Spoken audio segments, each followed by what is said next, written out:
ఇటీవల జరిగిన పట్టాభద్రుల teachers MLC ఎన్నికల్లో గెలుపొందిన చిన్నమైల్ ఆంజిరెడ్డి మల్కా కొమరయ్యలను జిల్లా కేంద్రంలోని నందన గార్డెన్స్ లో అధ్యక్షులు కర్రా సంజీవ్ రెడ్డి ఆధ్వర్యంలో ఘనంగా సన్మానించారు. ఈ సందర్భంగా ఎమ్మెల్సీ మాట్లాడుతూ మా గెలుపుకు సహకరించిన ప్రతి బీజేపీ కార్యకర్తకు కృతజ్ఞతలు తెలుపుతూ వారికి అండగా నిలుస్తామని భరోసానిచ్చారు. తమకు వచ్చే జీతాన్ని సైతం రాష్ట్రంలోని ప్రభుత్వం పాఠశాలల అభివృద్ధికి పాటుపడేలా ఉపయోగిస్తామని అన్నారు.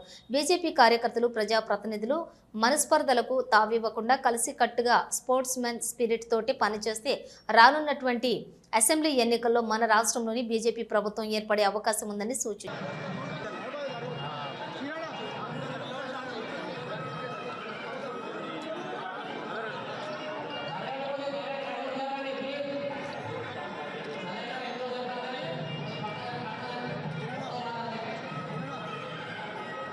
ముఖ్య నాయకులు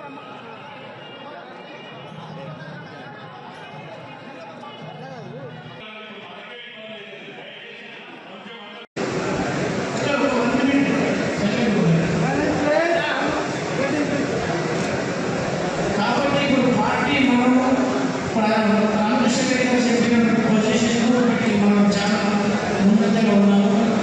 మనందరం కలిసి కోఆపరేషన్ కోఆర్డినేషన్ ఎఫెక్టివ్ వర్క్ చేస్తే నెక్స్ట్ ఎలక్షన్స్లో గ్రామ పంచాయతీ కానీ జిల్లా పరిషత్ కానీ మండలి కానీ నెక్స్ట్ వచ్చే జనరల్ ఎలక్షన్స్లో బీజేపీ పార్టీ తెలంగాణలో తేలిపోతుంది.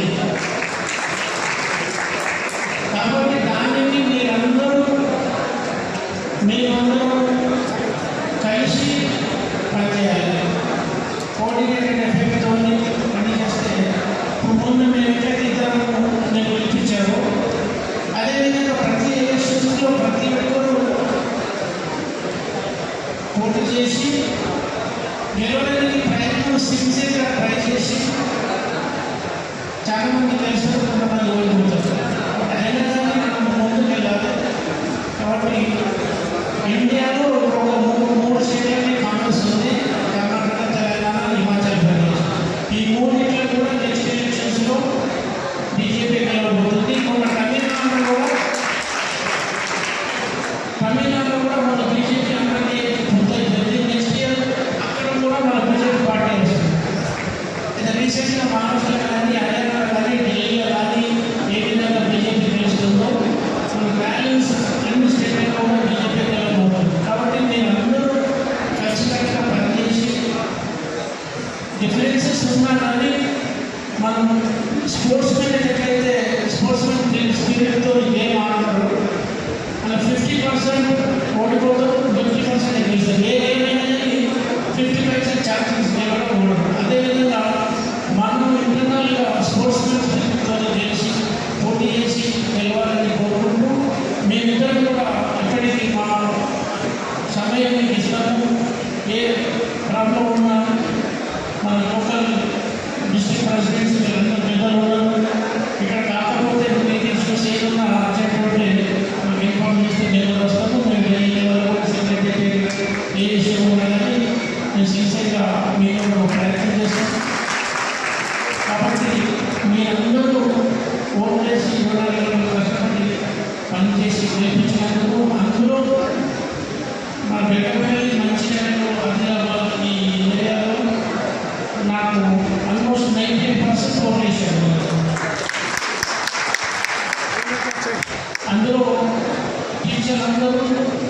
అది యూనివర్సిటీ గురువులే